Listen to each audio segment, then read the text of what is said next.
Have you ever wondered why we actively seek out sad movies, nostalgic songs, or heavy stories just to shed a tear? Is letting yourself break down a sign of weakness, or is it actually a vital form of self-care? Today, Chris and Jen dive into the complex psychology and biology behind why we cry, how emotional tears help us flush out the stress, and what it truly takes to make space for being vulnerable. Let's get into it. Welcome to Chris and Jen in the Morning, where self-care meets real life. I'm Chris. And I'm Jen.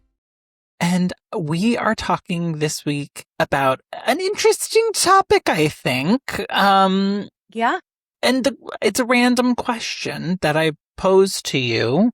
And that's, when was the last time you had a good cry? I mean, I don't know if good and cry go together for me. Okay. Feels like a lot of feelings. And they seem a bit at conflict or like oxymorons of one another, like good and cry. You know, I am always feeling like I am at odds with myself. So it's a good topic for today. It is. We are going to talk about what it means to have a good cry, or like, is crying good for you or bad for you, or what is the deal with crying in general? And I think this is going to be an interesting conversation. It sure is. So stick around. We'll jump in just a moment. Self-care of crying. Self-care of crying. That's really good. Is crying I like that. Self-care? I don't know. We're going to find out. Okay, if you're new here, welcome. We're super excited to have you. If you enjoy what you're listening to, go ahead, click that like, subscribe, join our community to join in on conversations like this. You can find us on your favorite podcasting platform, and we are on Facebook, Instagram, and YouTube. So go like, follow, subscribe, Chris and Jen ITM.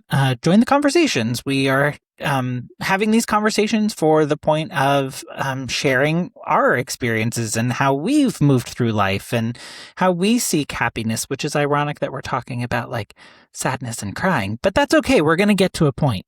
Well, I mean, everything in balance, right?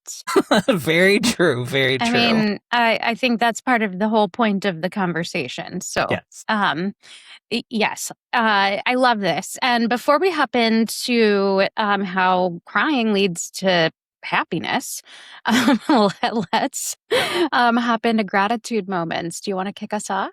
Sure. This week, I have found myself in a place where, unfortunately, a lot of people have been unwell, and luckily, they have had access to great healthcare professionals who have helped, give them support, figure out what's going on, and I am so grateful for people who decide to go to school, do all the studying, learn all of the things, so that when we are unwell, we have places that we can go to seek that care. And we're not just having to, stick to what we can find on the internet. Like sometimes we need more than that. Love that. I love that. But I mean, the internet is pretty handy sometimes. Yes, I know that you love a good search. Good medical search. Yes. I mean, not to the forums, stay away from those. Just like actual medically appropriate websites. So my gratitude moment this week, I am just like super grateful for the ocean. We are getting ready to go to the beach, which is one of my favorite places. And there's just something about being like in front of the big ocean water with the waves pulling at you that like brings peace. And so even like leading up to this trip, which I'm so excited about, and I am so over the moon that you're going to be joining us. A beach retreat. It's going to be amazing. But I'm just incredibly grateful that, like little things like going to the beach bring such like peace and I'm grateful for the ocean because I think that brings a level of like balance and kind of giving me the opportunity to step back and like relax. So super excited. Gonna be here before we know it. Yes. So let's jump into the topic. The reason this came to mind for me, 2 different times this week, I had like a conversation with someone, and this idea of having a good cry came up. And specifically, one was around like a book, a movie, whatever. Like, this is my go-to whenever I need a good cry. And then to me, that triggered a memory from like my early teen years where one of my family friends said the same thing about like a movie. Like, oh, I feel like I need a good cry. I'm going to go watch, I don't remember the movie. And I just remember we had this whole discussion around like a good cry. Like, you're actively seeking out like to go cry? Like, what are you talking about? So it was really foreign to me. And then it was just like interesting to be, now in this point in my life and still hearing this and still trying to like understand why we need a good cry. Yeah. And what's really funny is, I love a sad song, but for some reason, I don't know, the sad song doesn't make me cry. But a sad movie, a sad book, like, like, ugh, it's frustrating. But I do have a movie that I love that is just so sad, so I can barely watch it. It's P.S. I Love You. Oh, yeah. I mean, come on, Gerard Butler. Yes. That is a really tough one. He like plays this part so well. And I think about like what would happen if Ace died, and then like that's something he would do. He would leave little like notes for me, and it's just it's too relatable and it's heartbreaking. So well, I think that like is a good point, because when we think about like what a good cry is, like I don't think there is an actual definition of that. I think it's really open to interpretation for the individual. So like what you're talking about is like, it's grief. Like, it is the idea of like losing someone and that sadness and having that like overwhelmed feeling. But then there's also like empathy. Like, you see others cry and like all of a sudden your feelings get caught up in it. And so like if you watch a movie where there is a lot of crying, like you maybe will tap into those feelings. Yeah. Now I will tell you, I hate to cry. One, I have been Shocker. I know. I've been really working on allowing myself to be a little more in touch with my emotions and feelings. We talk a lot about that and how that's important and healthy for happiness, because when you suppress them, they just will eventually explode. And so, I think that's something that is important. But, my therapist has actually said to me things like, I mean, like, maybe you need to just cry, let yourself cry. And I'm like, why? Why would I want to do that? First of all, like, when I cry, I get a headache. My eyes are swollen for like days. My sinuses get all filled up and congested. Like, physically, crying is miserable.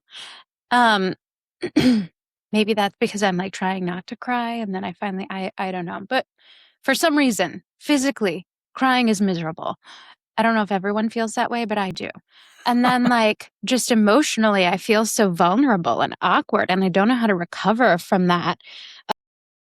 There was a moment when, I don't know, I was just a little more vulnerable, and I got my feelings, I got into my feelings were hurt, and I started crying, and we were all like, it was misunderstanding. We were all talking about something.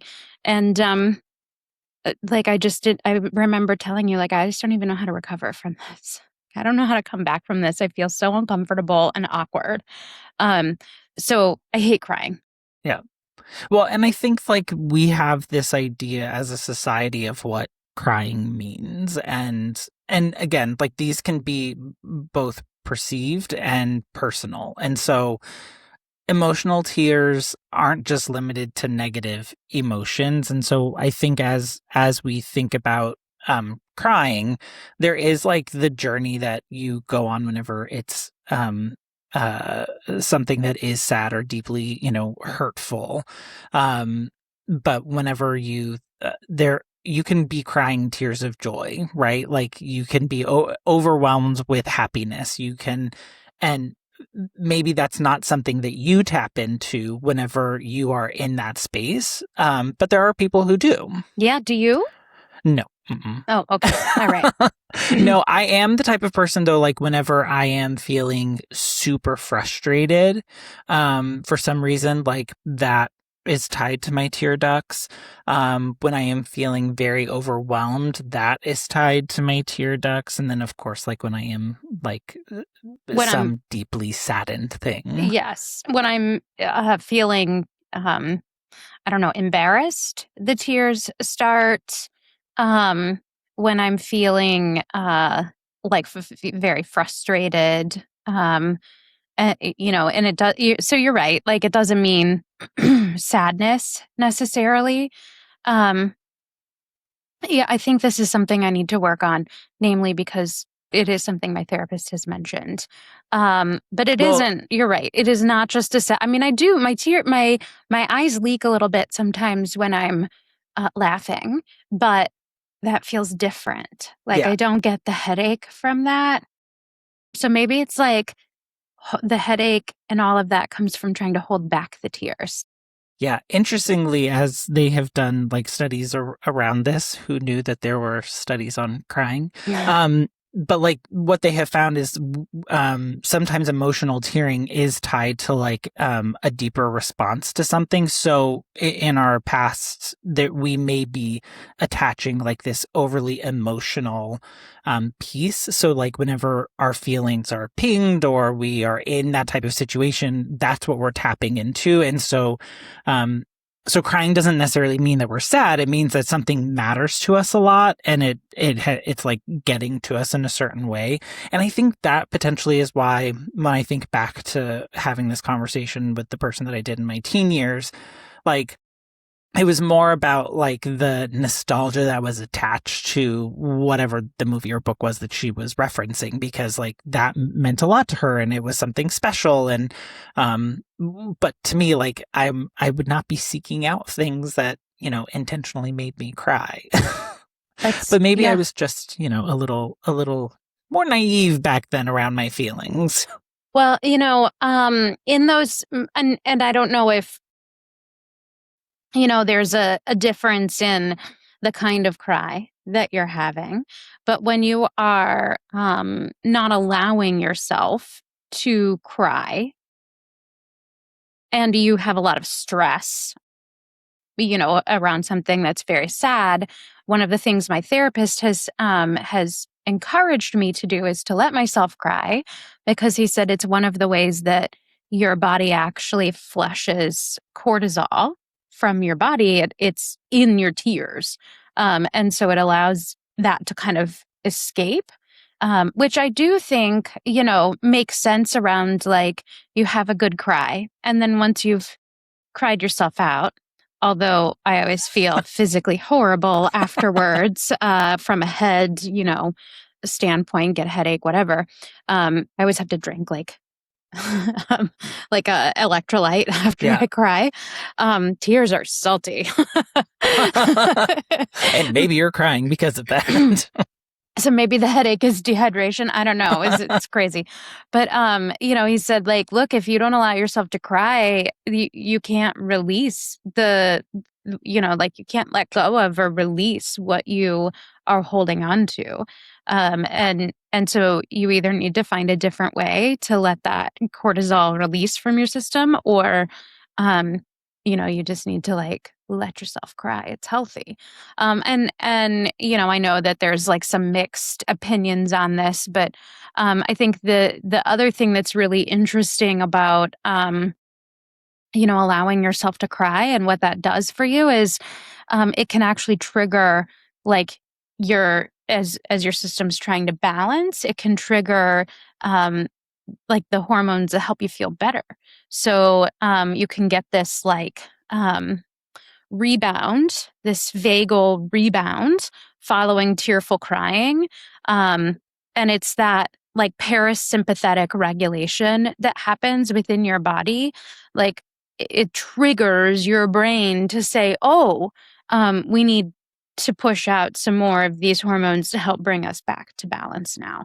And then, of course, there's the like, if you allow yourself to be vulnerable with others, they may see what's actually going on and provide you with sympathy that may help you feel better. Although, like I will tell you, I can't get past that uncomfortable feeling of vulnerability and crying in front of people. I actually saw this episode of a podcast where somebody was like talking about their past and something, you know, that was really tough for them, and they started to cry.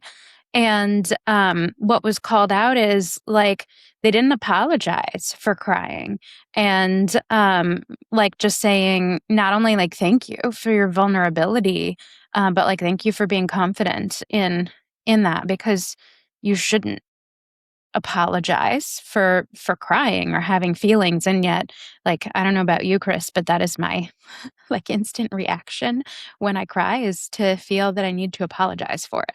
Well, because I think we as a society have, at least here in the US, like crying is a sign of potential weakness or like upset, or like it's an emotional response that we don't always have control over. And so now all of a sudden we're afraid we're going to be looked at as having lost control and, you know, of our emotions, of our reactions, like whatever it may be. And I just think that that's kind of a gross thing that we've like picked up as a society.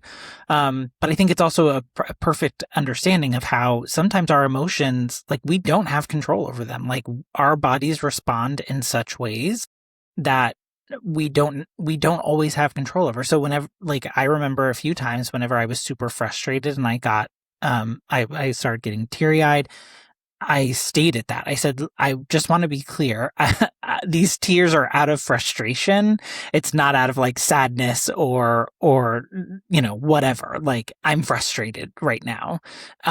But you know, other people when they're frustrated, they, you know, turn red. They go silent, like whatever it may be, but it doesn't. I get red in the face. Right. So like people misinterpret that for anger.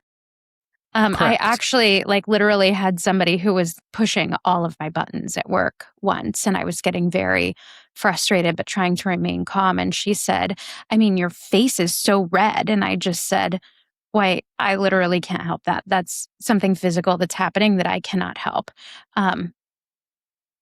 You know, but I've asked if we can table this and I can take a beat. I like... But I think like that's the thing is like that person may have been observing that and seeing that as you being like getting angry when actually you're frustrated. Like, yeah, not the same thing. Yeah. But they, in their mind, that's what's attached to that reaction. And so I think like the point of wanting to have that conversation or having this part of the conversation is around sometimes whenever we're crying or we have that type of emotional reaction, just understanding that there may be an underlying thing that's attached to that. And like, we don't have to be upset about that. Like, it is okay to cry. It is okay to have your emotional reaction. If you're in a space where it maybe makes you feel uncomfortable, maybe state why you are feeling this way, so that way other people aren't like mislabeling it. Yeah, well, and I want to talk about that a little bit, because I think, you know, not only could the thing that's causing you to feel sad be about something deeper, or to cry, feel frustrated, whatever kind of tears they are, be about something deeper, but I also think this like discomfort with crying kind of may go back to how, you know, that landed for you when you were young, or how we show up for others. So if you think about, I think about this in a couple of ways.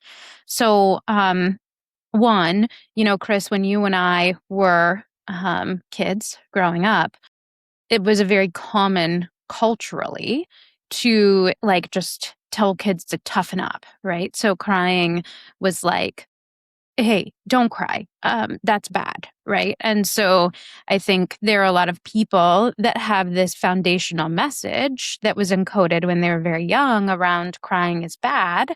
And like you don't cry, and they just don't allow themselves to cry. And then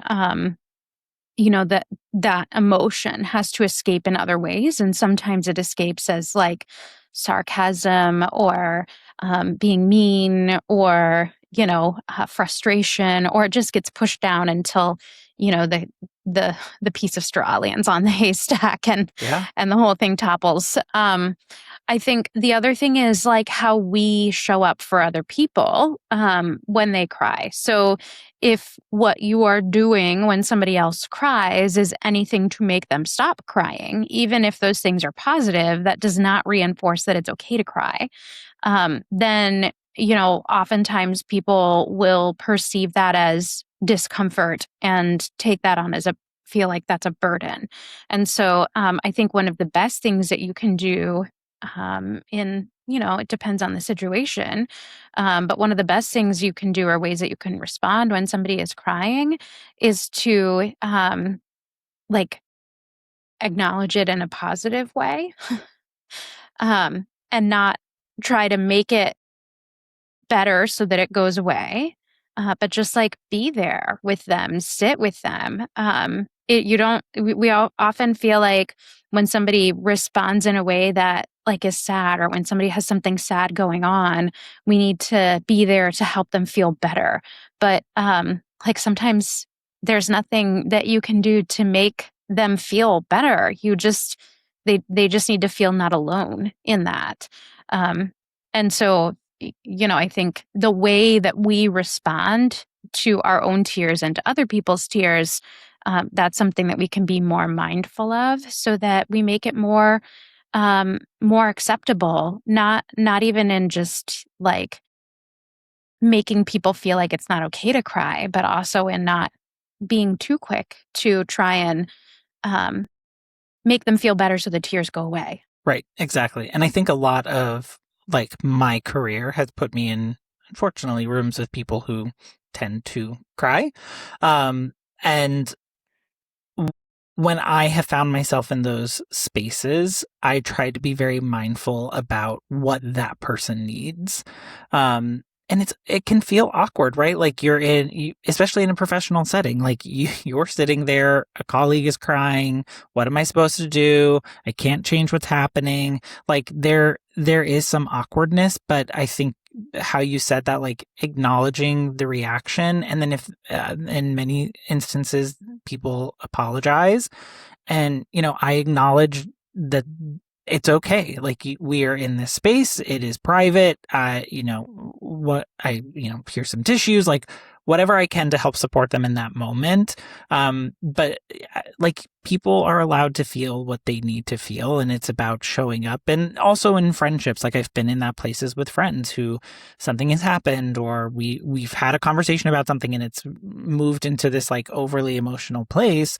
And it's like it's being there, it's being present for them, giving them the space to say what they need to say, and just be a supportive friend. I think it's hard, because a lot of times you have to sit in silence, and I don't know many people who do well in sitting in silence with others. Yeah. Especially when people are emotional. But if it's like a friend of mine and like I know them well enough, like I'll put my arm around them, or I'll go sit next to them, or I'll try to show support in a way that is like genuine to me, but also trying to just let them know that I'm there for them. Yeah. And, I think oftentimes our discomfort with crying causes us to avoid people we care about when they're going through grief, instead of being able to show up for them, because you feel awkward or uncomfortable. You don't want to make them cry. You don't know what to say, and you feel like you can't make it better. And so you just avoid. And I think what's important to remind ourselves is in those moments, like what they need is sometimes just to know that they're not alone. Like to sit and cry by yourself or to sit and cry with somebody else. I mean, I don't know. For me, I feel very vulnerable when I cry in front of other people. But when something is like so big that the grief just overtakes, like that's when having somebody else there can be comforting. I remember many years ago I was in this situation that was just really tough, and I was out of town and for work, and this just really difficult thing came up, and I, was in full on grief, and I cried so much that I was throwing up. And one of my coworkers came to my hotel room and sat with me on the floor next to the toilet, brought Gatorade, and like just rubbed my back and sat with me. And I will never forget that moment. I will never forget that kindness. I was not in a place where I even could be worried about feeling vulnerable because I was so in the midst of grief. And I can't imagine being able to get through that situation without having her there next to me. So, um, I think that for me, just remembering that kind of like humanity and kindness, um, helps to ground me. And then how can I show up for other people when they are like just overwhelmed by grief? And she didn't try and make me feel better. She didn't try and fix a situation she couldn't fix. She just sat there with me. And that was helpful. Yeah. I mean, there is research that talks about how crying is actually can be a self-soothing way to regulate our like our physiological reaction to things. Interestingly enough, there's also like a social dynamic of it, and they call it social soothing. And that's when someone sees you crying, they offer you comfort, they give you a hug, they listen, maybe they are validating you. And in the process of doing that, it's helping you regulate where you are. And I just think I think it's an interesting thing because, maybe the good part of a good cry isn't really the crying. Maybe it's finally like letting somebody or yourself take care of you. Like it's the acknowledgement of there is something that is happening. I do need to process this. And whether it's alone or with someone who you trust or like your colleague who apparently knew you well enough to feel comfortable to go knock on your hotel room and be there for you, like to me that's like where the social piece is so interesting to me, because I had never thought of like crying to kind of be like that mechanism to maybe be that, hey, I may need some help, or I may need a little something. When you think about like, obviously death brings a lot of grief. And when you think about the rituals surrounding death, um, across the world, they bring people together to support. We watch a lot of K-dramas. Somebody's always dying in a K-drama. So you see their like rituals around. It's not necessarily a funeral like the American tradition. It's you go to a room, you pay your respects, you sit there with them, and people show up to sit with you. They sit down next to you, and then they go, sit and eat. And there is something about like eating, and I think it's this like grieving and then celebrating and having a meal. And food can bring comfort, though when you are the one that's lost someone, the last thing you want to do is eat oftentimes. But I think, that like that's what funerals do. They bring people together to honor and remember the person that is gone, but to, show up for the people that are were closest to them, that are left behind. And they don't have to go through that grief alone. So, all of our like rituals seem to gather around this thought as well. Yeah. And like, again, grief is one part of like what a good cry or what someone may be looking for is trying to express. I mean, I think like it's the trying biggest to part. I would agree. I think it is a piece, and probably one that like we don't necessarily have the most control over, because it like I think you said, like, it's an overwhelming experience, and it's a lot of emotion. It's a lot of feelings also that you're trying to process. And so I do think there is a level of that grief is a tough one. But then there is the one like the tears of joy, the tears of I guess you could say a breakup could be a grief. Could the loss of someone in that stance. But then why do we need like a book or a song or a movie to help us cry? Like, why do we seek these things out Well, I tend to not seek them out. I know I love a sad song, but sad songs make me happy. I don't know. It's the melodic balladness, I think, of a sad song. But which is the conundrum. But I think there are a lot of people that like go look for, I'm going to watch this movie with my box of Kleenexes. And I do have some strong opinions about this. I think, there's a lot of science behind being able to process your emotions in a safer way. And so you get that emotional distance. You need to cry about something, but you're not ready to get into that with yourself.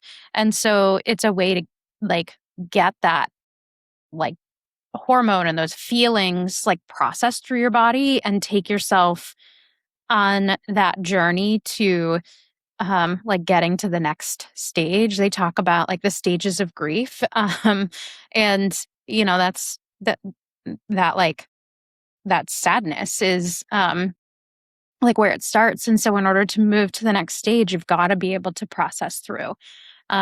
And so I remember there was a time in my career where like I worked for a company and it was closing. And so we had different like waves of layoffs. And so being part of the HR team that was going through that, like I knew I too was losing my job, but trying to be there to support others and all of the things. And I remember one weekend I went and saw at the time it was like the new Toy Story movie. I don't remember if it was 2 or 3, but I just remember like going into that movie, and I am not a cry during a movie person. I shed tears in that movie because it was about like the changing, like a time in life that is now changing, and you are moving into a new chapter. And like, I don't know, like I tapped into that for the first time. Like, even though I was living it and experiencing it, like it like shifted the perspective maybe a little bit and helped me see this and started to allow me to process those feelings. Yeah. Or sometimes I think it's about, I'm not ready to even think about what's going on with me. And so I need to cry over something else. And, I mean, sometimes you can't push those feelings down anymore. I'm not sure that I think it's terribly healthy to avoid something that you need to process because it's going to come up again. But I do think that is sometimes why people will seek out stories that make them cry. P.S. I Love You. I cannot watch that movie without crying. I can't. I mean, it's just so deeply moving and sad. I can watch Hamilton. The Hamilton's on your list. I can watch Hamilton without crying. But the first time that I went and saw that in in theater, in like the live show, I was like sitting there crying, but trying not to cry, like trying to hide my tears because I'm in this crowd of people. And, I was like embarrassed that I'm crying, but it's quite moving, Right. Well, and like things like movies like The Notebook, well, also the book The Notebook. Never seen or read it. Okay. Yeah, up. Gosh, that like starts out. Yeah. I'm basically anything with a pet. Like if the pet dies, like it just moves me immediately into a place of, oh. Ace has this beautiful anime, Your Lie in April, that he absolutely loves. And it is a beautiful story. It's a beautiful story. It is one of the saddest things that I think I've ever watched. But that might also be we started watching it like we were 1 or 2 episodes in, and we had our house got struck by lightning and burned down. And so here we were in a hotel trying to figure out like what we were going to do. And so it was really a very tough time, and you're overwhelmed and you're in the middle of it and you just don't even know what's going to happen next. And for me, home is such a um, such a big part of like the stableness in life that I crave. It's my safe place. And so to have that taken away from me and to see it in such disarray, was very hard. But we were in the hotel room and continued to watch Your Lie in April. And so I do think that allowed me to, like process some of those feelings of grief through the show without yet knowing how to deal with what I was feeling. Because we were at the point where it was like, you need to be strong because you still have to figure out. I mean, it took us a year to get back in, rebuild and get back home. And let me tell you, that was a process, just was one of the most difficult things I think we've ever been through. But, so many other things went wrong. But, I think maybe that's a part of why I feel that Your Lie in April is so sad, because it also, For sure. Attaches to that, like feeling that I was going through when I watched it. Well, and I think that's like some of the we talk about like creating emotional safety for processing feelings that we may have, like that, whether nostalgia is the right word, like there's a connection there. And so whenever you do see that, like you move back into that space. Maybe a story creates emotional distance. Maybe there's an emotional arc that you identify with. And it may not be like the exact same experience that you had in life, but it is an arc that you, as you are watching this, you start to have these feelings. And so whenever you're watching it, your feelings are being tapped into, and all of a sudden, that's my new go-to movie when I need a good cry, because I unintentionally cried during it. Like it moved me to tears. Like that's the point of it. Now I'm not saying the point of some movies is to make people cry, but I think that happens. I think most often when a movie or a show makes me cry, it is like because I am relating to the situation that's happening and thinking about if that happened in my life, I would be like devastated. I remember watching The Big Sick, and we went and watched it in theaters, and such a good movie. But like I am just like sitting in the theater, tears running down my face. And I think, or maybe Ace was crying and I was like, why are you crying? No, I feel like I cried in that one. It was sad. Oftentimes he's very much more in touch with his emotions than me. I'm working on getting there. So, it's a good example for me, but it was really sad because, I'm sitting here thinking like, if that happened to the love of my life, like I would be devastated. So I do think that there's like a part of it that helps you process this grief before the grief even comes. Wow. I don't disagree. It just like, that's just to see, like, to have to pre-process the loss of your partner, like, well, like that just seems like a lot. It's inevitable that one day, like we're all mortal, right? And like, so unless something changes, and for a lot of reasons, I hope it doesn't, mortality helps us out. It does have its perks. It does have its perks. Bad rulers can't rule forever. So there's always hope that whoever Right. comes next, may be a better time. But, I think, knowing that we're mortal, like, I can't ignore. And we did a whole episode on, kind of like Yeah. death and living our life in a way that we start to accept that is a reality.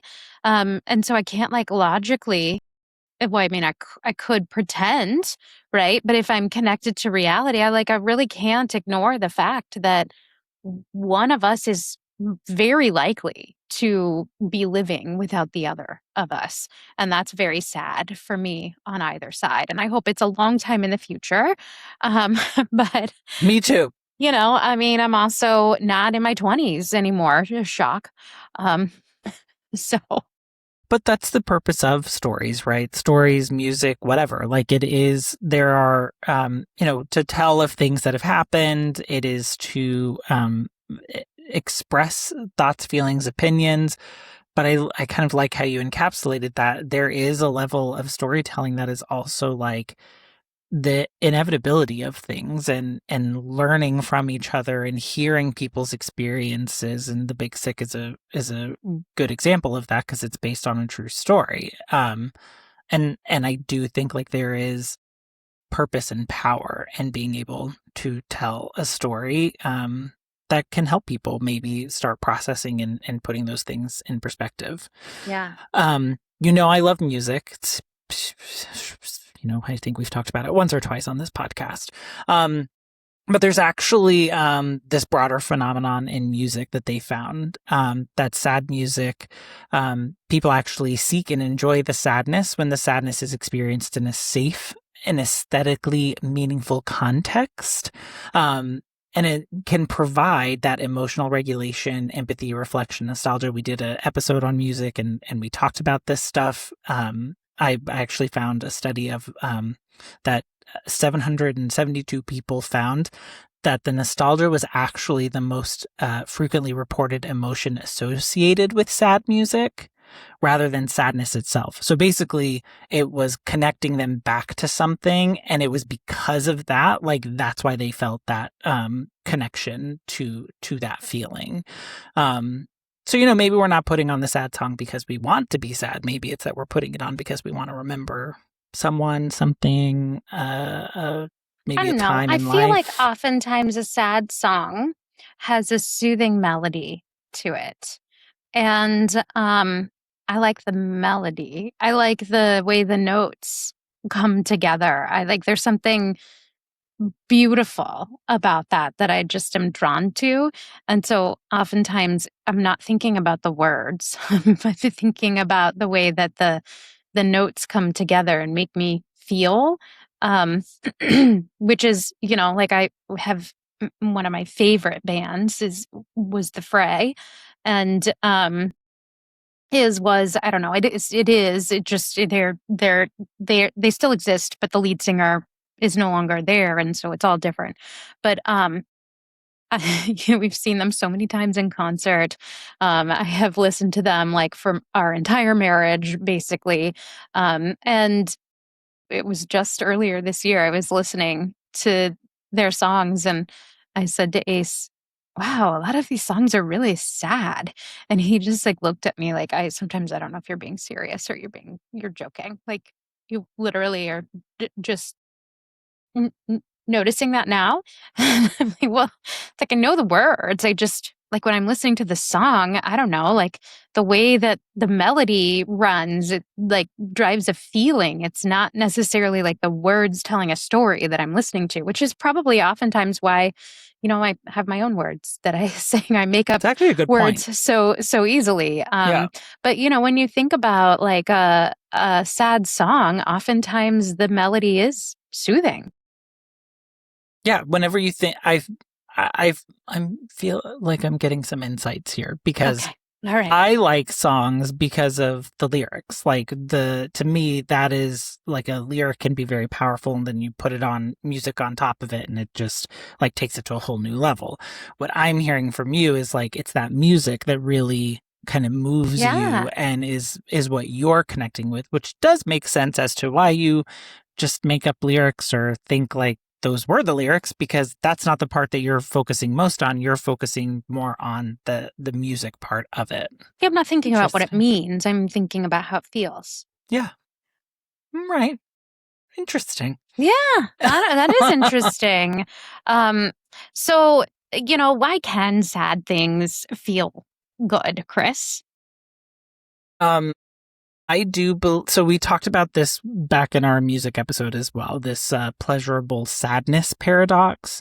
And it's basically this psychological and emotional phenomenon where we feel a level of enjoyment, comfort, and even like a sense of reward, like our reward center and our brain start to light up when we are experiencing what some may think is like something sad or melancholy or bittersweet, and it becomes pleasurable because it stimulates this non-threatening part in our brains and allows us to start to process things, and we're able to do it in what we feel to be a safe space. And it can actually help us regulate. It can help us build empathy for others. And kind of like as we were talking through this and hearing how you experience music, like I hadn't thought about that before, and I've known you how long? I don't think I had really thought about it until we did our music episode, like this most recent one, and I've really kind of been thinking about that ever since. And I think I've finally worked it out. Like, this is the thing. I'm not listening to the lyrics. Yeah. Look at us. Still talking and learning about each other. It's interesting. I mean, well, there is always something new.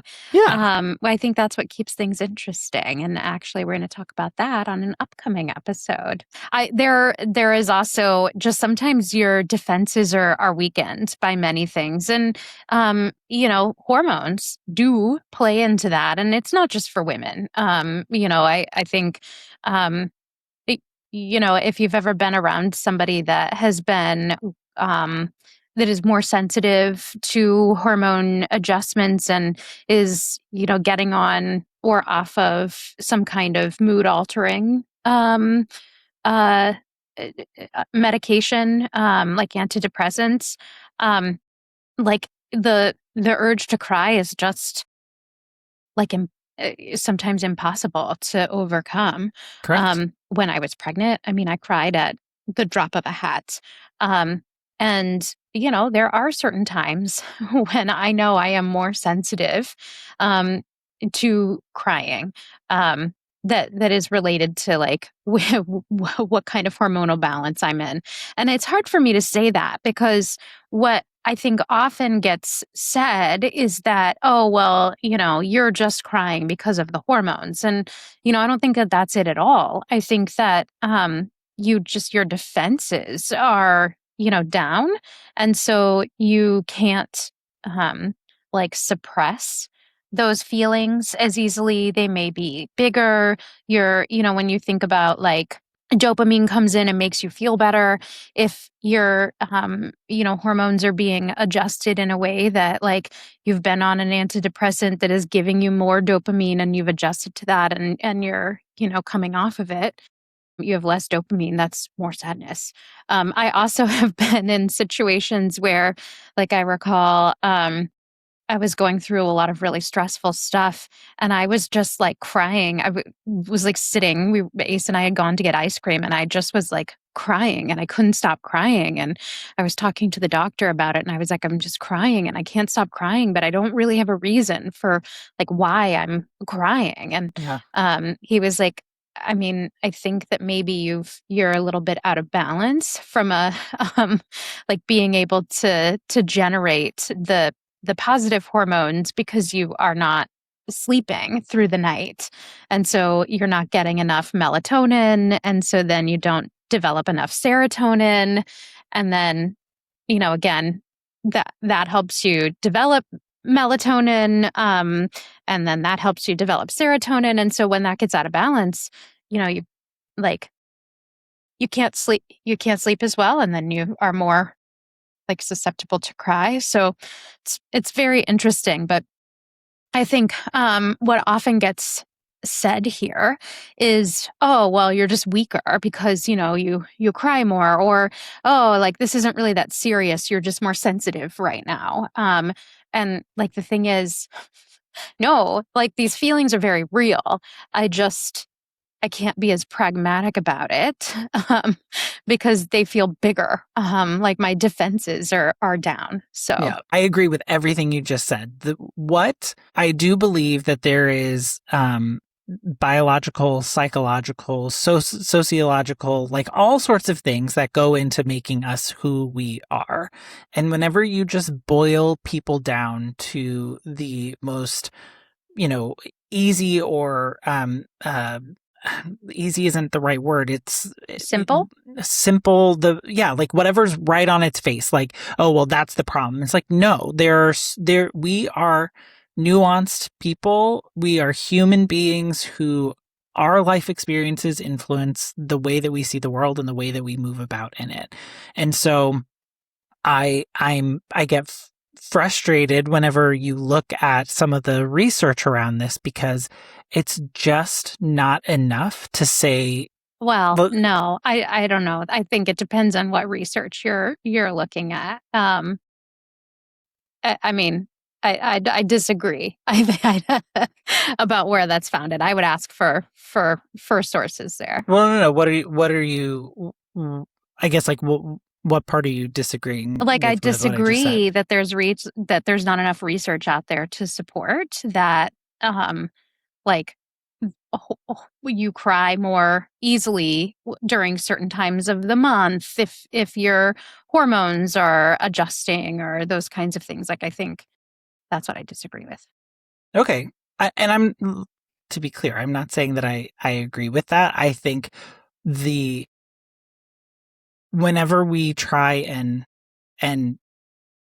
make something so basic and so easy as to say a statement like that, I don't agree with it. Yeah. So I'm with you. I agree with what you have here. I am not against women. No, I'm not. But I think whenever a biologist is going in to see a biological response, they aren't going and looking for the psychological response. And so I think that's where this stuff gets so, not intertwined, but it just turns into a ball of wax because everyone wants to be the, the expert and this is why. And it's like, no, like you have to, everyone is different. It all comes together. It's like more complex. You can't oversimplify it. Exactly. Yeah. So why, oftentimes culturally, it is more acceptable, though I don't know, that it comes without other stereotypes that are not, helpful, but it is more acceptable for females to cry than for males to cry. So why is that? Well, you also that's also you talked about earlier, the encoding that's done on us when we're young. Yeah. Like that's a huge part of, boys are tough. Boys and so you're maybe not told like don't cry because that makes you weaker, but like think of the message that the underlying message that's being sent whenever you're like when a young boy is crying and you're like, nope, you got to toughen up. And so what I found interesting is that there has been some research done across many different countries, which I appreciate that it was across multiple countries because I think it's a good example of how based on where you are and where you grow up, cultural norms around emotional expressiveness is a huge part that's played. So if you're, meant to be a boy, you're tough, you don't cry, you're not weak, you're all of these things. Yet the counter to that is, oh, well, women are more emotional. They're more tapped into their feelings. That's not true. I was thinking about this yesterday a little bit more after we had some conversation around it. And I was thinking oftentimes in these culturally stereotyped roles, women play that role of or are, have historically been put in that role of being the caretaker in those situations. And like, thank goodness my marriage is like not doesn't follow this stereotype, because my husband is very much a caretaker. But in those like generalized situations, when women are having to more frequently play that role of like nurturing and caring for the feelings of others, is particularly if you're more empathic or empathetic, like you take on all of this responsibility for other people's feelings, and you take on this accountability for how other people feel, and then like that you just run out of capacity for your own feelings. And so you're constantly at this, like, my cup is full threshold because, you're constantly taking that on from others. And so I think this, like, stereotype that follows women of being weaker, in my opinion, it is because they have to be so silently strong, in that, when they are living in that stereotype. Um, More often. And, while men also have to be silently strong in the, you're raised to, oh, you can't care about that, whatever. I do think that, it's different. It all shows up differently. And when you're taking on other people's emotions constantly, you are at capacity. And so then, those little things start to affect you. You're a pretty empathetic person. And, do you notice that when you take on, like other people's, like you're just listening Yeah, to other people's feelings, and they're just like expressing all this, and you do that sometimes in your job, as well, or have over the years. Like, do you feel like your threshold is just a little bit lower for, um, there's less room if something absolutely. comes your way? Yes, absolutely. And I think this is where, like, research it lags behind what is actually happening in society, because there has been shifts in the way that we live life, and the traditional roles within a household, like that, like some moms now go to work and the dads stay home, like they're and so my point being, like, I think a lot of times whenever we get into these spaces and we want to like label things as weakness, or why are some people allowed to have these feelings or express these feelings, like that's such an antiquated way to look at it, and Yeah. such a what it's because you want to very easily, neatly, put people in places or in boxes or whatever, and it's just it's exhausting as a gay man, like, because what you just said about me, people would say, oh, well, he's gay, like that would be the excuse as to I don't know. why I'm an empathetic person. You're a pretty masculine person. I Yeah. But like my point being, like, there's people are always going to find a way to try and explain away because it's It doesn't challenging fit what the they've been stereotype. taught. Yeah, Right. Exactly. absolutely. And so, like, why are we talking about this? Why did we decide Yeah. to Why are bring we this up? talking about Why this? I don't know. It's very uncomfortable. Um, I think it's because if you want to live your life with as much happiness as possible, and at peace with yourself instead of at war with yourself, and like in this, I'm constantly seeking balance. So I suppose that's one of my values. Like, I feel like emotions are often like waves. They come up and then they go back. The tide comes in and it comes out. It's all like a part of a cycle. And you can't really experience true big happiness without also understanding what the opposite of that feels like. There's a lot of poetry and, literature, literary writings and things like that talk about, there's a time for everything. And the world moves in seasons, right? And they all come back around. It's a cycle.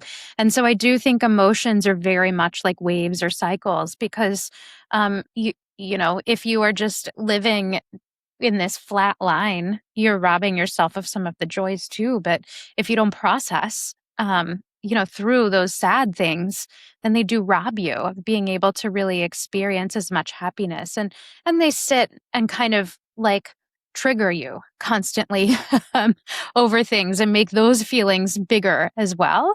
And so I think we believe, I would say collectively, that crying is a part of self-care, because you have to be able to process your emotions, let yourself, feel, pause, feel, plan, act, right? Yep. You got to allow yourself to feel so that you can process through and then move forward, instead of staying stuck. And I think that's a part of what I've been working so hard on in my own personal therapy journey is, getting a little more comfortable with how I'm feeling and allowing myself to feel that. And I will tell you, like, while I am a quick study on a lot of things, I feel like this is a slow moving one. It's hard because it involves vulnerability, right? Exactly. And I think whenever I originally had messaged you about this potential topic, the place that you moved me to think, like, kind of see this from a different place, is kind of like how I want to, like, wrap this up. So instead of, why do we want to cry? Why do we seek out things that are going to pluck those emotional strings in us? Maybe the better question is, what are we trying to feel? What are those underlying things that we are trying to either process, tap into, and then maybe a good cry isn't about wanting to feel sadness, but it's more about tapping into those feelings and trying to, process or release or connect or have permission to actually feel what it is that you have, maybe pushed down for too long. So I appreciate you going on this journey with me. Well, and I would say too, like, just one thing that I'm going to be trying to be more presently mindful of is, how am I setting an example for making it safe to cry when I show up, having tears. So if I'm uncomfortable, everyone else is uncomfortable too. Right? So how can I, like, be more bold in sitting in my emotions and not needing other people to validate that. And then and don't worry, I'm not going to go around crying all the time. That's going to be a long journey. And two, how do I respond to other people's tears in a way that makes it safe for them to just, cry, and that's okay. And we don't need to wipe it away, make it feel better. I think I'm less likely to, for most people, probably not for Ace. I'm like, why are you crying? And that's unfair. So, but how do I make it safe to, like, express those emotions? I think, I'm a little jealous of his ability to express emotions better than I can. And I'm jealous in, I think, a healthy way. Maybe it comes out unhealthy though. I'm just processing this live. I hope he edits it out. I don't know. I do think an interesting thing though, because Frank too, like, is like, when we watch movies, TV shows, he sees a commercial, like, he definitely is more, like, tapped into that. And I think I've gotten, like, the more I've lived, the more experiences I have under my belt, I am now feeling like a level of what I'm going to say nostalgia. Like, that's what it taps into for me. And so I do, if there's, like, especially if it's like a certainly poignant moment and there's a good song that goes along with that scene, like, my waterworks are turning on. But I do think that there are just, there's some people who are just able to emote a little bit more freely, better. I don't know, like, it's not that it's a competition, and I know that's hard to hear. It's not a competition to be don't worry not. I'm not trying to win this one. It's uncomfortable. Well, thank you for going on this journey with me, Jen. And that was a fun little moment there in the middle. So Yeah. Yeah. I was like, what does she think I'm saying? Just to be really clear. Yeah, absolutely. Well, this has been great. And, we'd love to know what you think about the healthiness behind crying. How do you respond when other people cry? How does it make you feel? Are you really good at being able to express those emotions? And you have some good tips for us. We'd love to hear from you. And depending on what platform you're listening to, you can leave a comment or you can reach out to us via email at connect@chrisandjenitm.com or text us at 940-278-8129. And don't forget to follow us on all our social media platforms, YouTube, Instagram, Facebook, all of the things as Chris and Jen ITM. And there you can see some of our behind the scenes content. You can follow, subscribe, share, comment. Drop a comment of your favorite sad movie, book, or show. We would love to collect some more of those. So share with us. So when we need a good group cry, we can all have some together. Content to go to. Yep. And until next time, be kind to yourself, to one another, and make it a great week. Bye, everyone.